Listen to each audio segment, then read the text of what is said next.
What is up, everyone? I'm Ryan from Fireside Yankees, and we're here for another prospect report. This week, we have quite a bit to talk about because the Yankees have had a plethora of really strong performances from the past week. Overall, I would say that we're about 30 to 33% through each minor league season, and there are enough players to be happy about their progression and happy about where they're at in the season to say, all right, things look pretty good for the farm system right now. It is not to the point where they're a top 5 or top 10 farm system, but I think they're a better farm system than they were last year, and this is after graduating a good amount of talent. Their top prospect, Jason Dominguez, graduated. Last year, Austin Wells graduated. Luis Gil graduated. Ben Rice graduated. Will Warren has graduated this year as well. So a lot of talent has graduated over the last few years, and despite that, I would say they have a decent enough farm system where they can go get key pieces at the deadline. They have some players who are on the way who I think can help them in the next year or so. So we're going to get through all of that. Before we get into everything, make sure you guys like, comment, subscribe, turn on the notification bell, and check out Fireside Yankees for all of your favorite New York sports coverage. And regarding your New York Yankees, Empire Sports Media has all your favorite New York sports coverage, written articles, all that stuff. Knicks are in the Eastern Conference Finals. They just had a huge win. We're going to record on Fireside Knicks a little bit later today. That episode might come out tomorrow, though, so keep your eyes peeled for that if you're a Knicks fan. And without further ado, let's get into today's video. And I want to talk starting first with Parks Harber. Parks Harber was an undrafted free agent last year. He did not get drafted. He went completely undrafted. Everyone passed on him on last year's draft class. And he has shown up and has really made teams look foolish for doing so early on. Parks Harber, through his first 19 games at High A, he was in Single A to start the year, played 20 games there, has 3 home runs, a 354 average, a 414 on base percentage, and a 570 slugging percentage. Parks Harber has a really, really good feel for power. He doesn't actually pull the ball a lot. He hits the ball really hard the other way. And that's not a trait that I necessarily target for players, but for a right-handed hitter who's in the Yankee organization, that batted ball profile works really well. It's something that Luke Voit did. It's something that Gio Urshela did. Those were guys who really overperformed with the Yankees because their batted ball distribution was really good for the stadium. Harber's done a really solid job of making contact. His strikeout percentage is actually down by about 1% from his single A numbers, and his swinging strike rate and contact rates are the same as they were in single A when he started the year there. He does a really good job of doing damage on contact when he swings and he makes contact. He's going to drive the ball. He does have a bit of a ground ball problem. He has a 45.5% ground ball rate. That is a little bit concerning. You'd like that number to be a little bit lower, but the game power is great. The raw power is great. He has a 173 WRC plus in High A. He has a 171 WRC plus this year, 6 home runs in 39 games. Harber is someone who could get moved up to Double A shortly. He has a little bit of Ben Rice to him in the sense of, this guy who comes out of nowhere and he's just putting up monster numbers in the lower levels of the minor leagues. He is 23. He's going to turn 24 at some point during the year on September 25th. I think it's actually a little bit after the regular season concludes in High A and even Double A. But, he is really, really, really impressed. I'm very happy with what the Yankees have gotten from him as an undrafted free agent because, again, when we talk about the trade deadline, these are players who either A, you keep and then, you can see them kind of flourish a little bit. Maybe they get to Double A, maybe they get to Triple A and make themselves like a consensus top 30 guy. Or these become guys you can trade at the deadline and get some value for. You can use them as a sweetener. Teams would love to have a young hitter who is right-handed, who can play both corner infield spots and potentially be a contributor in the next few years. He is not Rule 5 eligible for another 2 years after this one, so the Yankees have a good bit of time to let him season, let him get ready, let him polish himself up in the minor leagues without that looming, hey, we have to put him on the 40-man roster or trade him. So I'm only mentioning him in regards to the trade deadline because he is someone who I think teams will have a level of interest in. He's someone who has a lot of really projectable tools. In Single A, he hit the absolute crap out of the baseball, which was really encouraging. And this guy can hit a baseball 113, 114 miles an hour even. This is someone who's going to be, at least somewhat coveted for that ability. Baseball is a sport, and this league has moved to a point where raw exit velocity numbers are still highly valuable for prospects. It's what makes you projectable. So someone who has that ability to do damage, someone who has that rare trait of opposite field power, in a ballpark like Yankee Stadium that's that's going to work. There are some other ballparks where that opposite field power could work, or where some teams may feel comfortable trying to get him to pull the ball in the air a little more. And again, maybe that's what that route ends up being, but for now, he's a third base, first base prospect. There's not a clear-cut answer at third base. We'll get to one of the clear-cut answers potentially at third base, but at least at the major league level, there's no one who is a long-term third baseman on the New York Yankees. Oswald Peraza is not it. JC Escar was a primary catcher, and I know he could play some third, but you want him to stick at catcher.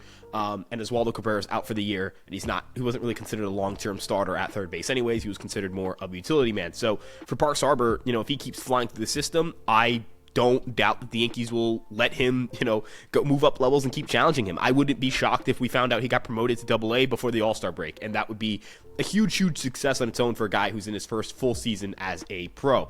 We're going to move down a level to talk about Dillon Lewis, and I know we're structuring this a little bit differently, or more so highlighting certain players instead of going through each level, but I figured this structure gives us more time to talk about each player and break them down. Dillon Lewis is on an absolute heater in Single-A right now. He's another guy who was from the 2024 draft class. I guess you could argue Harber wasn't a part of that draft class. He's part of the undrafted free agent class, but Lewis was drafted in the 13th round, so not a high draft pick, and he has been utterly remarkable in the month of May. And over the last week, he had back-to-back games with a home run to close out his week. He had 3 total home runs this week. In May, he has been just insane. He's hit 7 home runs in May. He had 1 home run going into the month, and he is regarded as a really good dude. He has a 187 WRC plus this month. Another dude who has just like really, really good raw power. His strikeout rates are an issue. He's got a 14% swinging strike rate, a 27.8% strikeout rate, and a contact percentage of just 72.3%. Like, those numbers aren't high enough for me to say this guy is a future top prospect. But the power is legit, and he's coming to his own a little bit. We're starting to see the results tick up. He's 21 years old. He's going to turn 22 in about a month. If he continues his hot streak and he gets up to high A, then we're talking about like a guy who's in high A who's 22. That's pretty typical. It's not like he's behind on the age curve. I know that people like to say, you're old if you're 22 in high A. I just disagree. It's all about, collegiate experience, pro experience. And also, the average hitter in high A is roughly 22 years old. The average debut age has gone up. It's about 25 years old. 24 to 26 is roughly the range it is at right now. That's just where things are. Like, that's where player development's gone. And it's not to say that, guys aren't never going to come up before their age 25 season, but rather to say, like, hey, if you're coming up at age 25, you're not doing a bad thing. You're not behind. You're not, I guess, behind the age curve. You're not someone who should be worried about where your development's going. Just keep playing the games. And if you look at Dillon Lewis, I mean, he's averaging 95.1 miles an hour in terms of exit velocity, a 16.7% barrel rate. That's true, like 70, 80 grade raw power. Now, I'm not claiming he has a 70 to 80 grade raw power tool, but man, he is absolutely torching the baseball. I'd love to look at his batted balls. Just take a quick look here at the hardest hit balls he has, because he has been an absolute machine in terms of just doing damage on contact. 350 xWOBA, we love to see that. In terms of average exit velocity, we talk about a 95.1 average exit velocity. That's just utterly insane. And then when you look at max exit velocity, so his highest EV output, his highest exit velocity output on the season based on tracked data is at 113.9 miles an hour. That's really good. So if I was just going to give him a quick raw power tool off the top of my head, like give a quick grade, I'd give him a 70. Like I'd feel comfortable giving him a 65, 70, somewhere in that range. And that's really good. Like, that's right there, super projectable. He's not super old for the level. He's a little bit older than some of the guys you'd see at Single A, but he's not extremely old. He can play some center field. He's primarily a corner outfielder, but he can play some center field if needed. He is a good athlete. Like, he can move really well. And those are the kinds of things that I'm looking for in a guy who's a 13th round pick, like power, speed, athleticism, projectable tools. And he hits the ball in the air a lot. He isn't making like the worst swing decisions you've ever seen. And that's another component of all of this. You want a guy who's going to make decent swing decisions. He's an aggressive enough swinger where it's not, his walks aren't coming off of, passiveness and just taking a bunch of pitches against pitchers who can't throw strikes. So yeah, really, really encouraged by what Dillon Lewis is doing. The Single A Tampa Tarpons have completely turned their season around. This was a team that, like, I'm going to be honest with you, I was like, hey, the position player talent here stinks. You're really only watching for Griffin Herring, who had a really good outing. We'll talk about him. And that's not the case right now. So, yeah, I mean, Dillon Lewis has been phenomenal at the Single A level. Really happy there. Moving on to Double A, Rafael Flores has just, torched torched a level after getting off to a little bit of a slower start. Last 9 games, 4 home runs, 378 average. On the season, Rafael Flores has a 306 average, a 360 on base percentage, and a 549 slug. That's a 163 WRC plus. Now, let's talk a little bit about the red flags here. The contact percentage is down from 74% to 68.2%. That's concerning. That's not like a huge win. That's pretty rough. The swinging strike rate is up from 11.9% to 15.7%. Again, not great.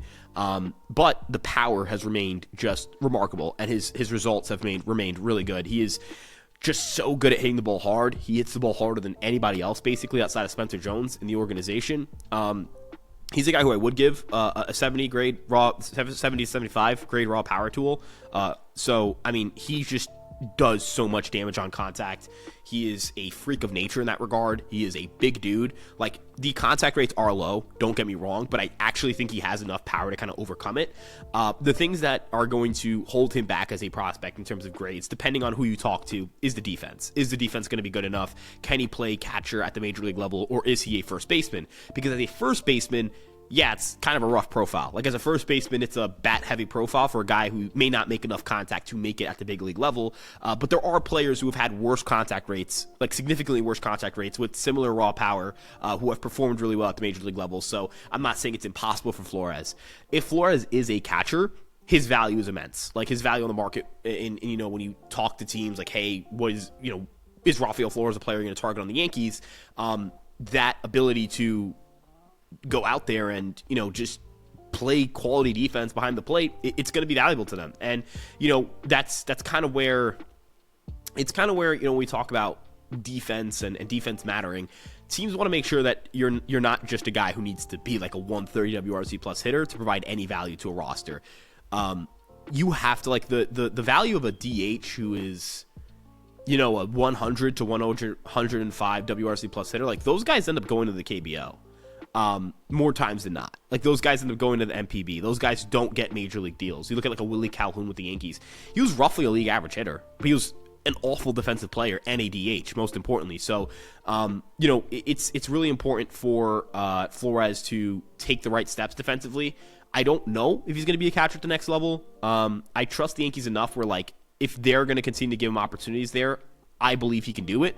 But if he's going to be a first baseman, that's going to limit his overall upside. But again, the bat, there's just so much juice in the bat. There's so much thump. There's so much power. He is just so much damn power. Like, it's kind of like the Spencer Jones conversation. He actually has similar exit velocity numbers and max exit velocity numbers and like 90th percentile exit velocity numbers as Spencer Jones, but he has slightly better contact rates, actually considerably better contact rates. That right there is kind of eye-popping. The difference is that Spencer Jones is a center fielder. And if Spencer Jones is a league average hitter, Spencer Jones is going to be a productive big leaguer for a very long time. If Rafael Flores is a league average hitter, he better be a good catcher, or else he's not going to be a big leaguer for a very long time. He's going to maybe be like a platoon bat off the bench, like a Connor Joe, which there's value in like your undrafted free agent becoming Connor Joe. But that's not a top, like, 5-10 prospect in an organization. That's a top 20 to 30 prospect in an organization. That's a decent platoon player. That's a player the Yankees oftentimes trade more times than not. So, yeah, there's that. But for Flores, the upside is, like, this guy is a 3-hitter who hits 30 home runs. I mean, that's the reality of it. I mean, in his last 109 games at AA, he has 25 home runs. That's ridiculous. This guy's unbelievable when it comes to generating raw power. He's a freak of nature in that regard. We're going to talk about another AA hitter, kind of the namesake of today's video, George Lombard Jr. George Lombard Jr. had a really rough start at AA, which not a worry at all. That's kind of what you would expect in his first taste at AA as a friggin' teenager. Like, he's still 19. He's not even 20 yet. He did not hit very much. I mean, he had I think it was 68 WRC plus after his first series there, and since then he is just getting on base. He has a 25% walk rate and a 131 WRC plus in his last 2 weeks at AA.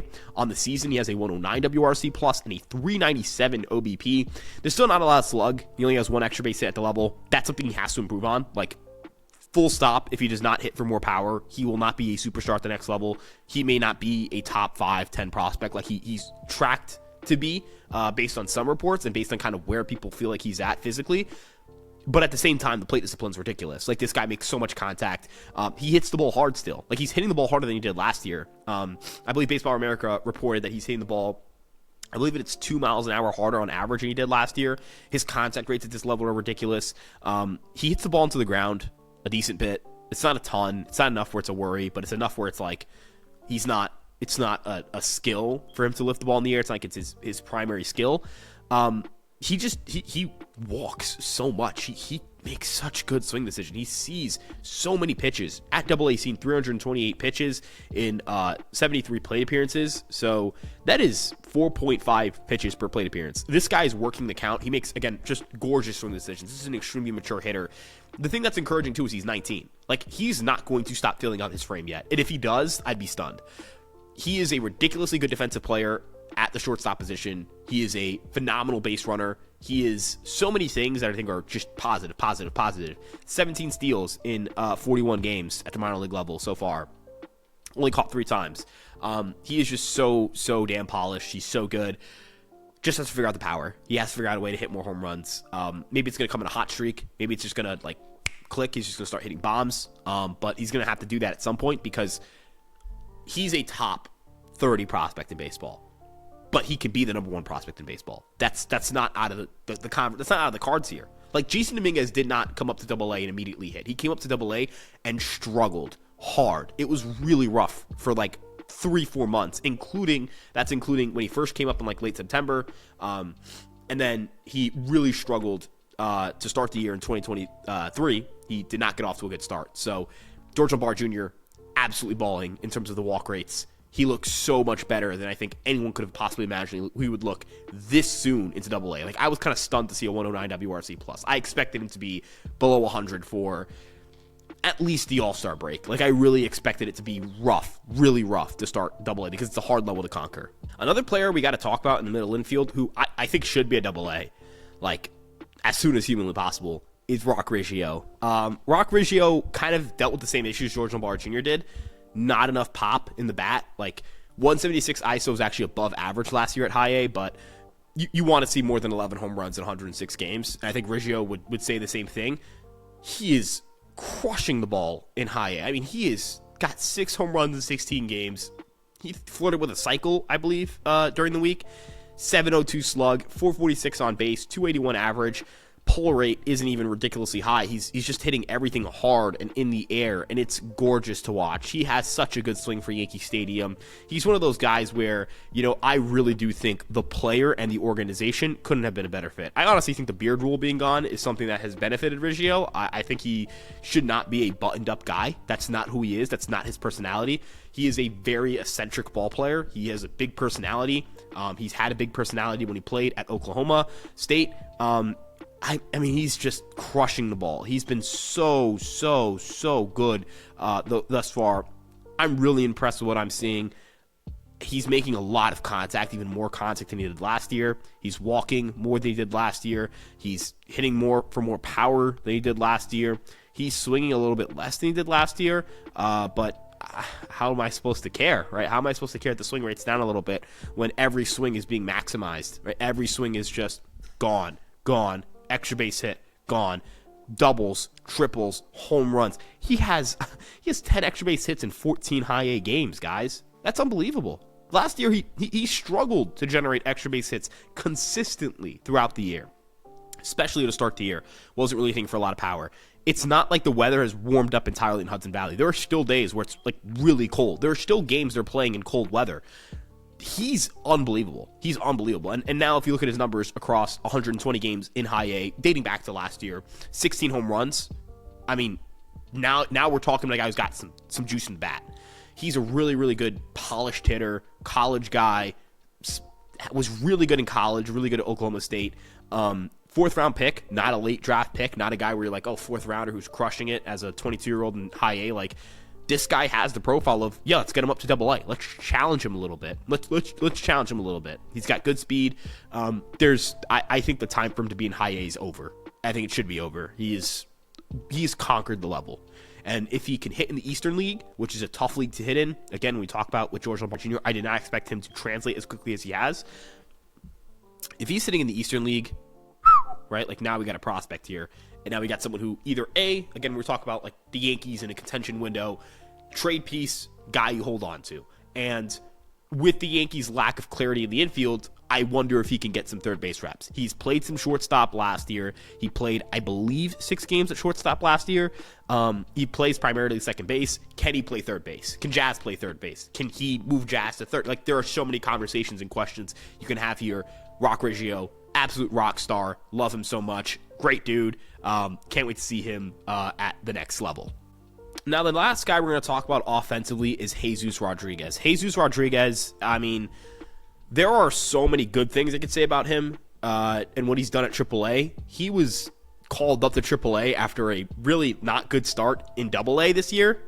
So when we look at Jesus Rodriguez, I mean, he only has 1 home run in AAA, and like he's not crushing in terms of the extra base hit department, but he hits so much. He does such a good job of just hitting. I mean, he has just one of the better hit tools in the organization. He has a great feel for contact. He hits the ball decently hard. He barrels the ball enough. He makes really, really good swing decisions. Like, I think it's in the 90th percentile in terms of swing decision selectivity and like aggressiveness and all that. His swing decisions are just ridiculous. He doesn't have a home defensively. Like, I don't know if he's going to catch. I don't know how well he'll play at third, but he has a rocket arm at third. He's pretty mobile. Like, I'm kind of stunned as to how mobile he is. He's someone who should not move as much as he can at his size and weight. Like, he's not like plump, but he's not this super thin 5'10" guy who's just a speed machine. He's got a little juice. There's a little bit of there's a little muscle to there. He's a strong guy. So the mobility is really, really impressive. 33.3% line drive rate. I mean, that's a story right there. 14.3% walk rate, 14.3% strikeout rate. Tons of contact. I mean, he's one of the best at making contact in zone in AAA right now. 160 WRC plus. This guy could be a big leaguer tomorrow. Like, I really struggle with a guy like Jesus Rodriguez because he's hit at every level. All he's done is hit. That's all he's done. He has he's been in the Yankee minor league system since he was 17 in 2019. And I mean, all he's done is hit. That's all he's done. Look at his numbers at the minor league level throughout 320 games.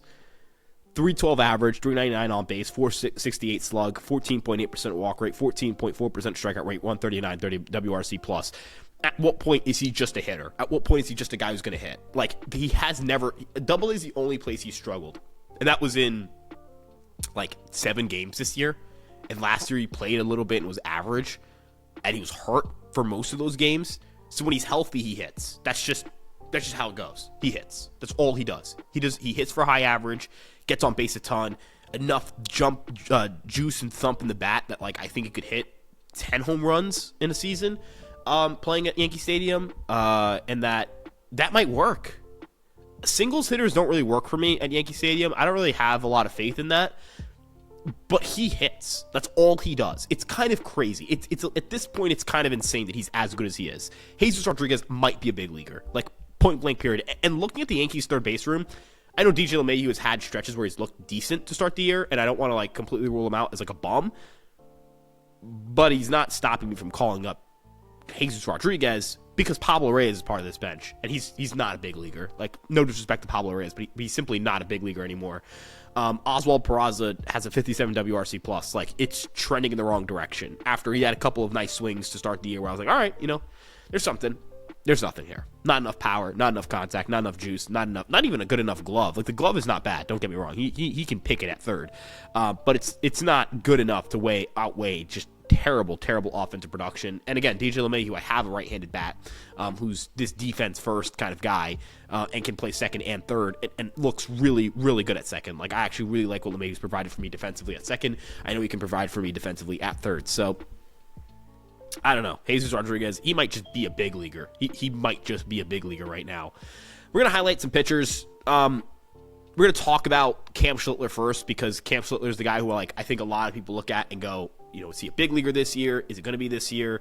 We saw a little bit of him in spring training. He was probably the most prominent pitching prospect to get multiple starts. Like, he was pitching pretty frequently in the Grapefruit League.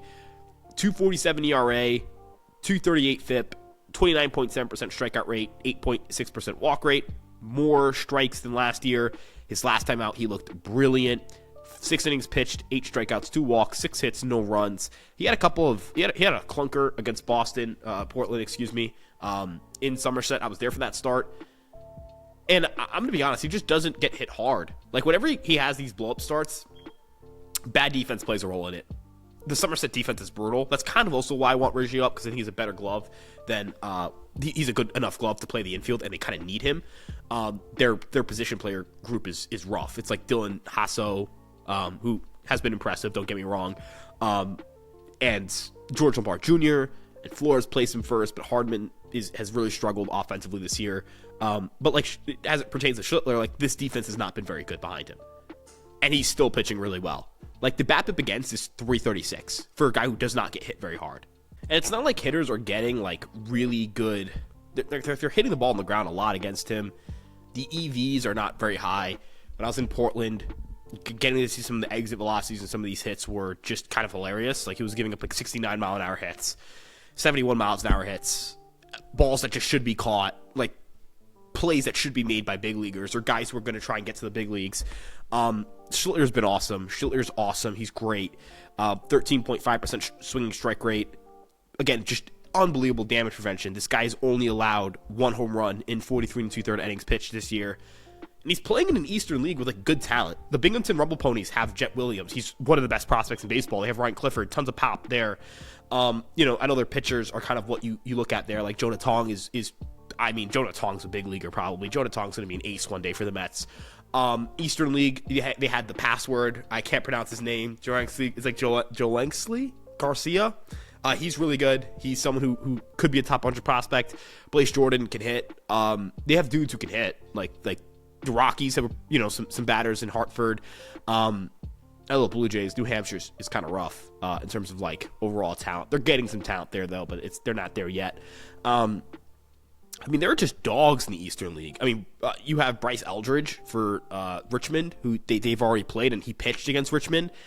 They have dogs. This league is not full of bums. This league is full of really, really good prospects, and he's pitched his tail off. And his fastball, it's sitting 95. It's got good enough vertical ride. He's getting swings and misses up in the zone. I'm kind of intrigued to see if the induced vertical break has changed at all from spring training.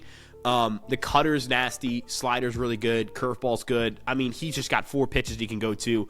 The one thing I will say is I think he nibbles a little bit too much, which might be a product of, like, hey, I know that, like, if I give up a ground ball, it's not going to be an out.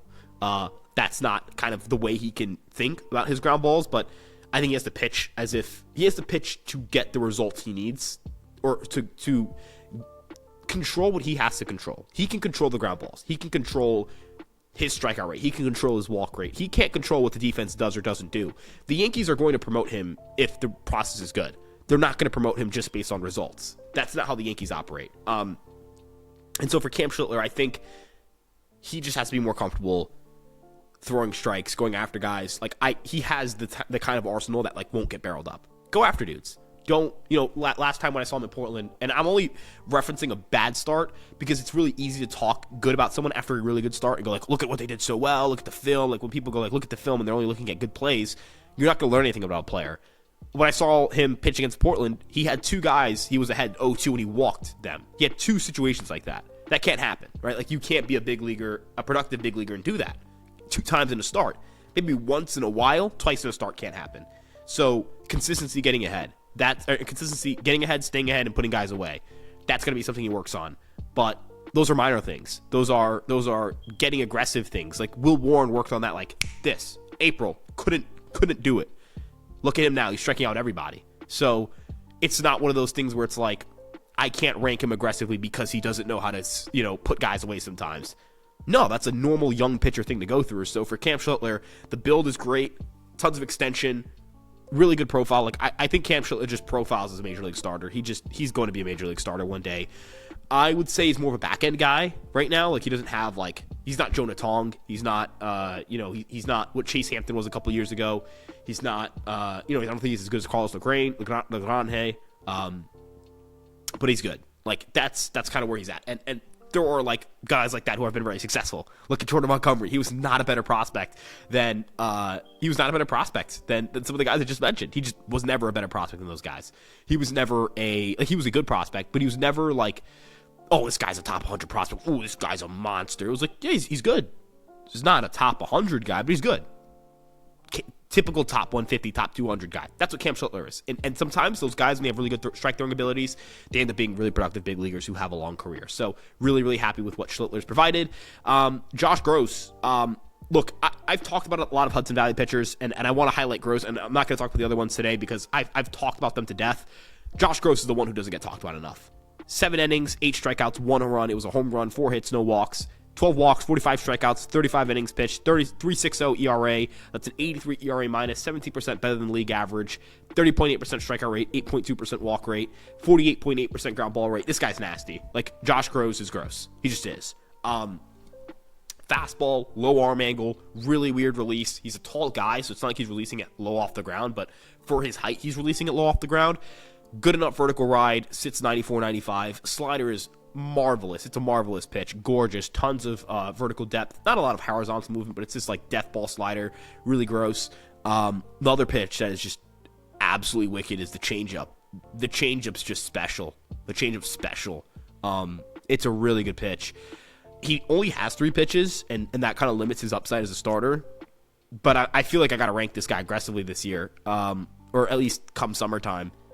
Really, really good at a lot of different things when it comes to strike throwing abilities. Throwing strikes like 66, 67% of the time. First pitch strike rate is decently high. First pitch strike rate, 48.6%. That's high enough. It's a little bit down from last year, but you know he's getting back into counts. Tons of whiffs, high called strike plus whiff rate. Tons of grounders. Not a lot of hard contact. Not a lot of home runs. 0.77 home runs per 9. Look, I don't think Josh Grosz is a top 100 prospect, but is he good? Yeah. And is he a guy we got to start paying more attention to? Yeah. He's 22. It's not like he's a 25-year-old just murdering kids in high A.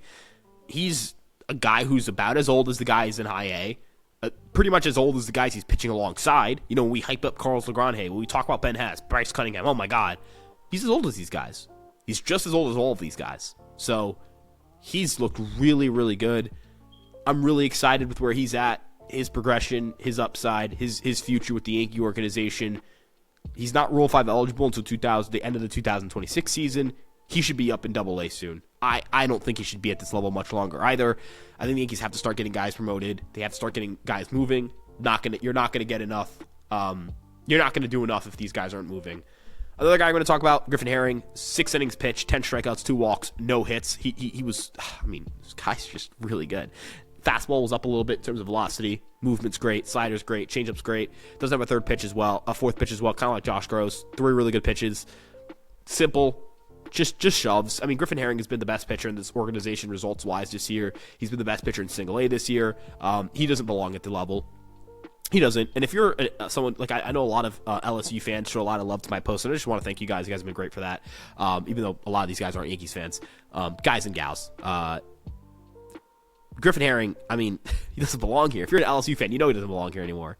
He's got to move up a level. He does not belong in Single-A. An SEC pitcher who's as good as he is, who's been as good as he is, does not belong at this level. Maybe he gets promoted after this video's up, but he just does not belong at the level. I mean, he is a pitcher who has been just beyond good. So Griffin Herring, I don't even know. I don't know what to say. Slider's gross. Changeup's gross. Kick change is disgusting. Fastball's got tons of ride. He's really impressive. Last guy I'm going to give some love to. We don't have data on him outside of like box score stuff, and I can't really even watch the film, which is why I didn't want to give him too much talk, because I kind of, it's not fair for me to talk about someone who I don't get an extended look at. But Xavier Rivas has been awesome in the complex league. 3 starts, 13 and a third innings pitched, 43.9% strikeout rate, 6.3% walk rate, 45.5% ground ball rate, 33.3% swinging strike rate. Another guy, he just doesn't belong at this level. SEC pitcher, he does not belong here. I know he's rehabbing from Tommy John and didn't have a lot of collegiate experience. 22, he's going to turn 23 soon. He just doesn't belong here. Get them all in here. Get them up to single A. But that'll wrap up today's prospect report. I really hope you guys appreciate today's video. Long report, tons of guys to talk about, but that's what we like. We want to have a lot of players to talk about because that's a healthy sign for the organization. If you enjoyed today's video, make sure you like, comment, subscribe, turn on the notification bell, and check out Fireside Yankees on all your favorite social media platforms. We really appreciate your support. We're going to have a lot to talk about. Alex, I know, is throwing up videos as well. He's doing some breakdowns, so hope you guys enjoy the content we're throwing out there. We're trying to get as much out there for you guys. And yeah, EmpireSportsMedia.com. You can get written coverage there. There'll be a written prospect report. There'll be written coverage of all your favorite New York sports teams. And it has some other fun articles I do just on the Yankees and sometimes on the Knicks. Let's go Knicks. Got to win this series. 2-1 series. Let's get a job done. Want to go to the finals, man. I really want to go to the finals. Then Yankees, look, 2 out of 3 in Colorado isn't. I'm not going to celebrate it. I'm not going to dunk on the team for it either. Cool. You're like 5 up, 6 up in the division in the loss column. 5 up, I forget. 6 up in the loss, 7 up, 8 up in the loss column, like everyone else. Cool. Everyone else is 500 below, and you're really good. Great. Awesome. That'll wrap up today's video. We'll see you guys in the next one. Let's go Yankees. Peace out.